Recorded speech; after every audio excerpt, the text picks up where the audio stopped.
That's not what his lawsuit's about. His lawsuit it goes over about a 2-year period of time where she's repeatedly defaming him on the internet, Your Honor. And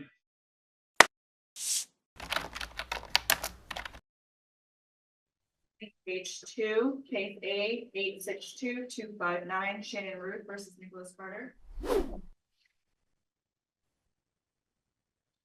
Good morning, Your Honor. John Kawai for Plaintiff Ashley Rep. Good morning. Morning, Judge. Dale Hayes on behalf of Nick Carter. Good morning. Good morning, Your Honor. Mark Boscovich on behalf of Shannon Ruth. Good morning.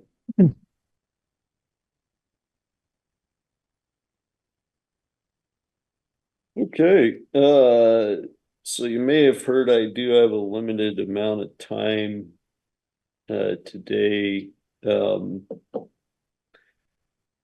which unfortunately is going to be the case pretty much every hearing date for the next few weeks. But I've reviewed AR's special motion to dismiss the counterclaim as an anti-SLAPP motion, essentially, the opposition, the reply, the pleadings.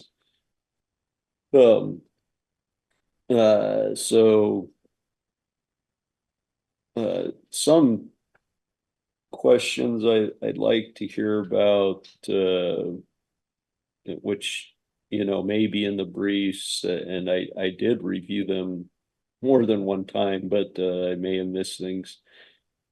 So what, if anything, was Florida's statutory sexual assault law circa 2003? What evidence do I have of plaintiff AR's birth date? Can a moving party not submit evidence with the motion and simply rely, on an answer / counterclaim in the allegations pleaded therein by the other side? And is there a police report?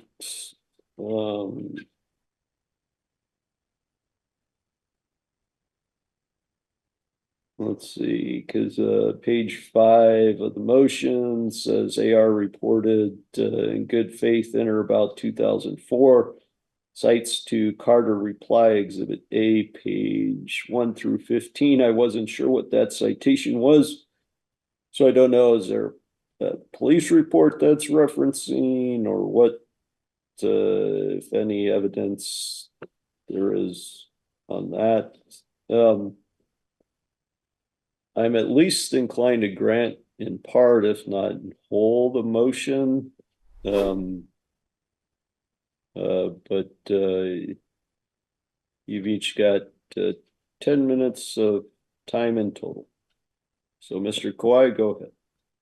Thank you so much, Your Honor. And I understand the court is busy, so I will be as expeditious as possible. Okay. This is a somewhat unique motion in the sense that the facts sufficient to grant the motion are admitted. So essentially what we have is statements in the answer and counterclaim admitting that the sexual conduct took place between Mr. Carter and Ms. Rep at a time when she was not of age, specifically 15 years old. Now, in terms of the evidentiary burden, these are treated as judicial admissions. Admissions in the pleadings are treated basically as judicial admissions, and they're binding on the party who makes them, and therefore no evidence is necessary to support them. It's basically a waiver of proof of a fact by conceding its truth. So that's what we have in this case, and it's a little bit different in that sense. If we took the admissions that are made by Mr. Carter in the pleadings and in his own declaration, and we took it back in time to Florida at the relevant time period, it would essentially be an admission of guilt to what was the statutory rape law at the time. And I did make a note to myself of Florida statutes annotated 794.021 and 800.04. I might be able to see if there was another statute that applies. I know that we made we spent a lot of time on how ignorance is, not a defense to the subject crime. I did want to clear up one thing. The court did not refer to it, but there was a discussion in defense's opposition about a Nevada statute, and there is a separate statute that's labeled. They're both sexual abuse, but there's one that's labeled sexual assault, and that refers to people 14 and under. There's another one called statutory seduction, which literally refers to sex with somebody who is 14 or 15 years of age by somebody who is at least 4 years older. There is a police report, Your Honor. I don't have the specific site in the appendix, but there wasn't, in fact, a contemporaneous police report. And unless there are any further specific questions, I will cut myself off. Let's see. No, you'll have a rebuttal. Okay, Mr. Hayes. Yes, thank you, Judge. Your Honor, before I address the questions, the inquiries you made, I want to point out the fact that, we're kind of we need to put some context to this proceeding. This is an anti-SLAPP hearing, and the whole point of Nevada's anti-SLAPP laws, and really anti-SLAPP laws across the country, is to protect litigants from frivolous lawsuits, baseless, groundless lawsuits. And I submit to you, Your Honor, just based on the history of this case and what's in front of you, that's not what we have here. We don't have a baseless lawsuit. Ms. Carter has articulated a very detailed, lengthy counterclaim. He alleged, a very detailed conspiracy in that counterclaim, not just supported by circumstantial evidence, Your Honor, which, as you know, is typically the only evidence submitted in connection with claims like this, defamation, civil conspiracy, but direct evidence. We have a participant in the conspiracy that's testified, yeah, these people were colluding to scheme to defame Mr. Carter so they could extort him. And he supplemented his affidavit in connection with this proceeding to indicate that Ms. Rep was, quote unquote, on board with the scam, Your Honor. And we have tens and tens of affidavits of testimony, hundreds of pages of social media posts evidencing the collusion. And more importantly, Your Honor, the admissions of the actual co-conspirators. We have Shannon and Ruth admitting over and over again for almost a year, Nick Carter didn't rape me. We have Ashley Rep. You just asked about the police report, Your Honor. The reason why that's so crucial is she goes on and on in the police report indicating that none of the sexual experiences she had at Marathon were anything but consensual. And particularly with Mr. Carter, and the law enforcement officers and the prosecutors that were investigating her repeatedly commented on her deception, on her admissions, and her overall conduct in determining whether or not to charge her. Now, Your Honor, you were asking about the Florida statute, and and obviously I didn't like to hear your inclination and where you're going with this, but that's why I want to take the time to educate you. Any prosecutor's office, Your Honor, is black letter law, and I have a cite to you from the U.S. Supreme Court in Goodwin. It's also the law in Nevada, and it's also the law in Florida, by the way, that prosecutor's office have the absolute discretion to decide who to charge and what to charge with. Unless we're talking about issues like racial discrimination or something, you can't touch their discretion. And law enforcement and the prosecutor's office in Florida at the time not only decided, after a protracted investigation, Your Honor, they spoke with numerous individuals, mind you, they not only decided not to charge Mr. Carter with this offense, but they admonished Ms. Rep, that you're lucky you don't get charged in connection with your behavior and these circumstances. And the reason why this is so relevant, Your Honor, is what Ms. Rep is trying to do with that.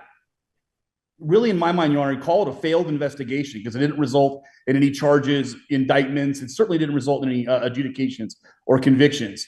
They're trying to assert, Your Honor, res judicata or collateral estoppel in the sense that, hey, look, because there was a stat rape offense in Florida 20 years ago, he's stopped, and the consent factor is going to be dispositively established in this Nevada lawsuit. And that's so, you have to think of it in terms of that, Your Honor. There's probably a reason why counsel's not using words like collateral estoppel or res judicata. And the reason being is the standard's so high. And what do you have to have, Your Honor, in the prior proceeding? You have to have both parties involved. You have to have an adjudication, a final adjudication on the merits.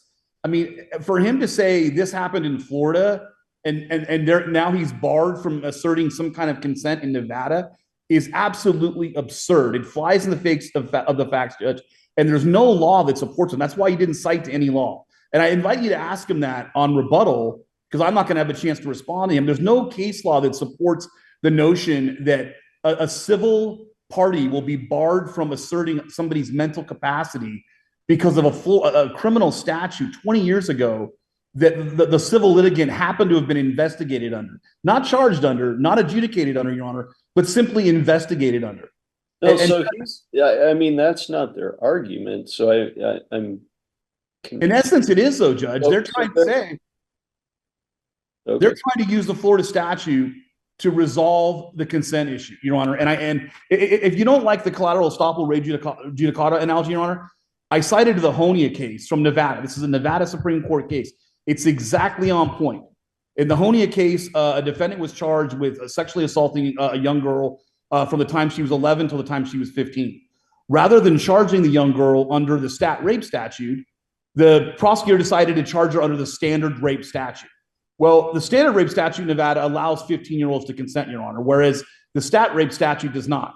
So when it came time to get to prosecute the offenses that occurred when the victim was 15 years of age and older, the defense asserted consent as a defense under the standard rape statute, right? Well, then the prosecutor in response did exactly what Ms. Rep is trying to do here.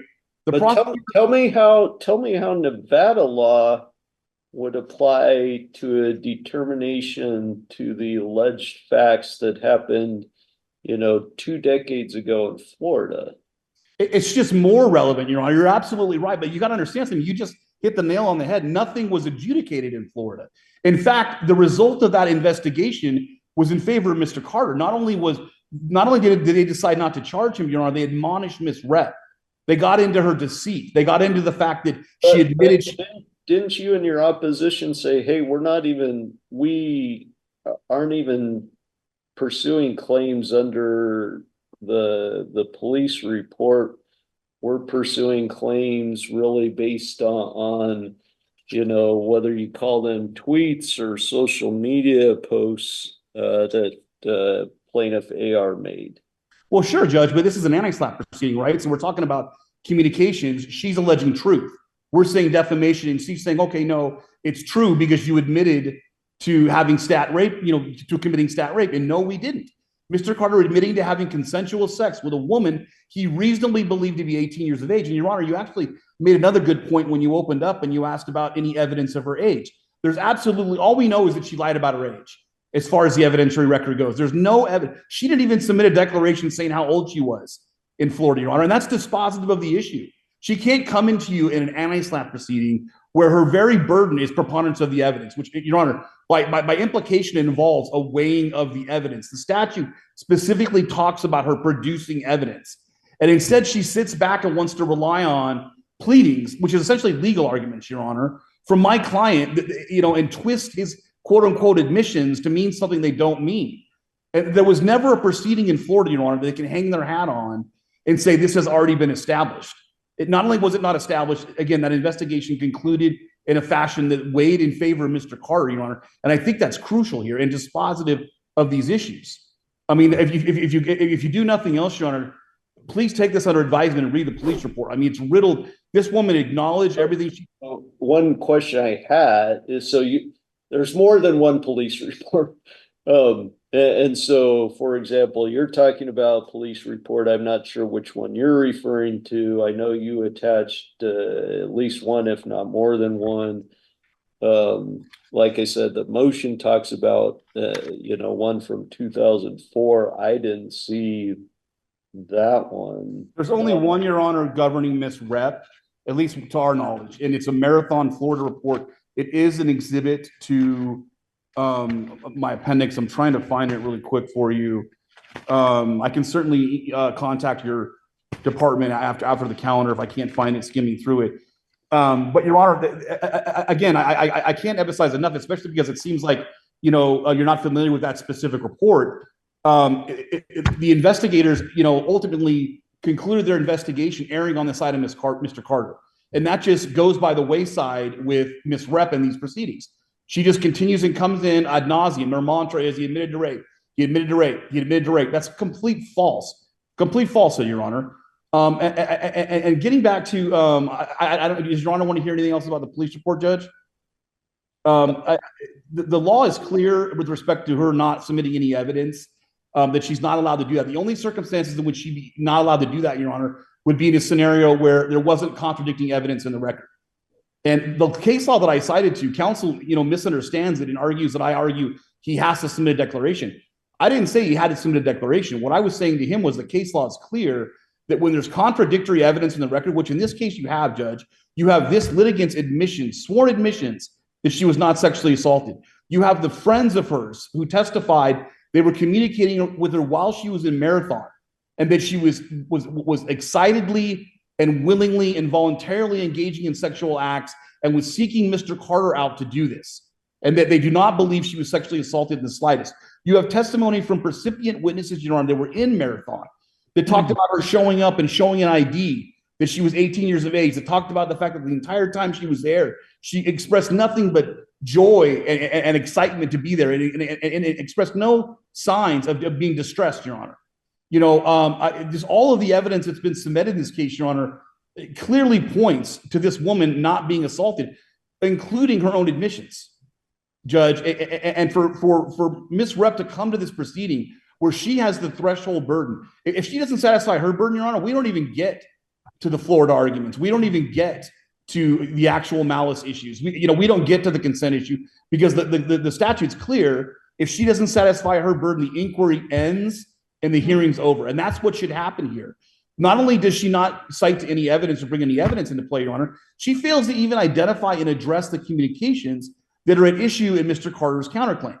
Instead, she talks about, and I pointed this out in my opposition, Your Honor, she talks about things she said to police in 2004 and things she said in her lawsuit in front of you. That's not what his lawsuit's about. His lawsuit it goes over about a 2-year period of time where she's repeatedly defaming him on the internet, Your Honor. And one of the important factors about her defamatory statements, Judge, is not just that she's not saying he may or may not have committed statutory rape 20 years ago, Judge. She's not saying that. She's saying he's a rapist, he's a serial rapist, that he's a predator, that he's raped other women. These things are not only all false, she's submitted absolutely zero evidence. Even if you buy Mr. Kauai's arguments that he can rely on, an admission to essentially getting tricked into having sex with somebody. It's called rape by fraud. There's some treatises that I cited to in my brief, Your Honor. She can't, get away with this, Judge. And I want to get into the other arguments, Your Honor, but I feel like I want to address your point. So I'd rather give you time to ask questions if you. I don't have anything further. Let's hear some rebuttal. Yes, Your Honor. Judicial admissions are evidence. If you need a case cite, there is, Whittlesey Blue Cab versus McIntosh, a Supreme Court of Nevada case, 86 Nevada 609. That actually involved a case where pleadings were deemed to be admissions in subsequent proceedings, so not even the same proceeding. The same logic obviously applies to admissions within the present proceeding. The specific statute that would have been violated had Mr. Carter's admissions been made at the time of a criminal inquiry in the state of Florida is Florida statute 794.011 for the court's reference. Again, there were a lot of things that were attached to defendant's opposition that were frankly not relevant. Things about feeling honored about the sexual assault, things like that. I mean, that when we logged into the proceeding today, it said no personal attacks, and I'd like that principle to be applied to my client as well. What's relevant for the purposes of determination today on whether Ms. Rep made true statements in light of the admissions here, such that she should not be sued for defamation, that can be ruled on and this motion can be granted. Thank you. Thank you. So I'm going to order additional supplemental briefing. Like I said, I read through this stuff more than one time and had questions, coming in. Some of those have been addressed, some, have,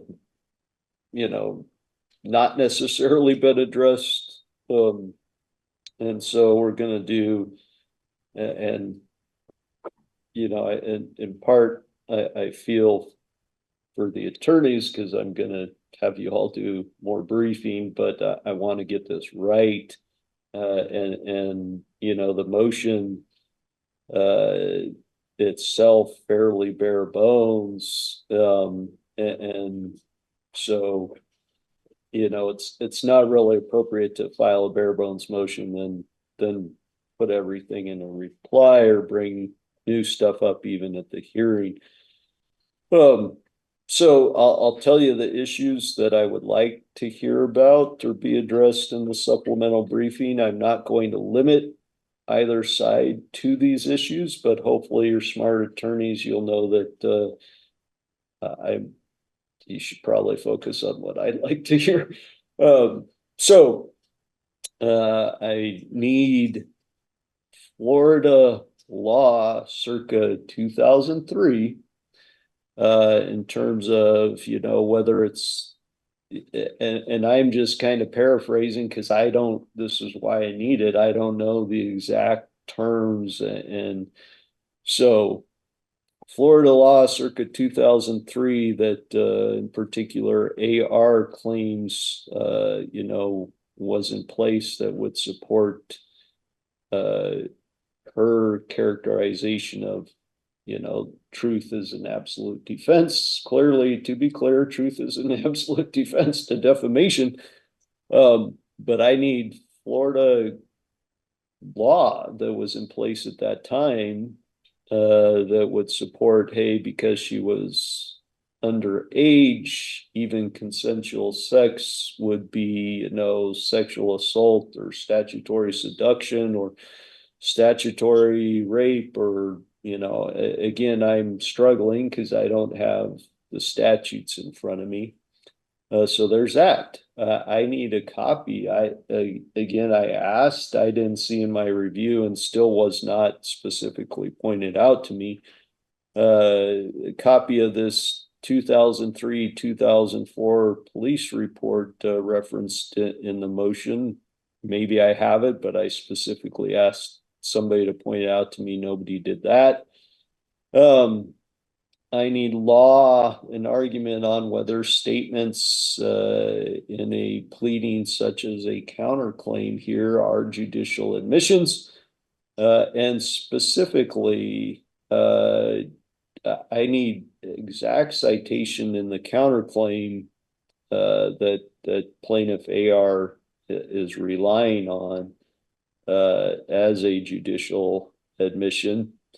If plaintiff wants to submit actual declaration in support, that's fine. I don't have a declaration from plaintiff, so if you want to stand on that, that's okay. If you want to supplement with the declaration, that's okay. Because if claims in a counterclaim are not judicial admissions, then there seems to be a lack of evidence in terms of birth date, perhaps other things. If there's any particular law more on the point of an anti-SLAPP arena, whether statutory quote unquote rape suffices to be truth as to call somebody a rapist, as AR has called Mr. Carter. Happy to hear about that. And then, of course, after plaintiff files a supplement, then we'll have a supplemental opposition, supplemental reply. So how much time do you want to file supplement to the motion, Mr. Quack? Some of this is already in the work, is ready to go, Your Honor, but I would request at least 1 week. Oh, sure. I mean, if you want 2 weeks, that's fine, or 1 week's fine. Either one's fine. You know, I would honestly go around the court's convenience because the court will be engaged in trial for a few weeks. So if the hearing, for example, would be in any further hearing would be in 3 weeks' time, then, you know, take roughly half of that Okay. time and then and half of the remaining time for the rebuttal, perhaps. Okay, so let's do, so today is what's today? June 4th.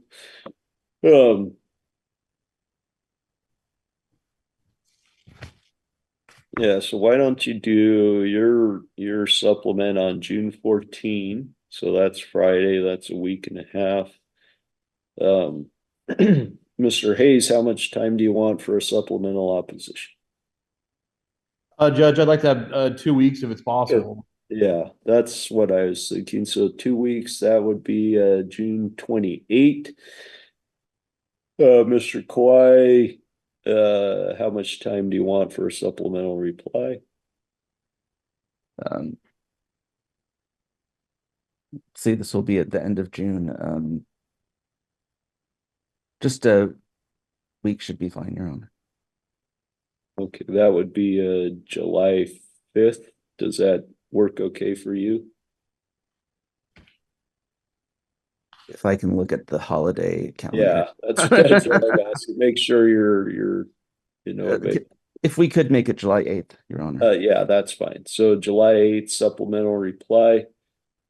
Let's bring you back for hearing. Do we have July 17?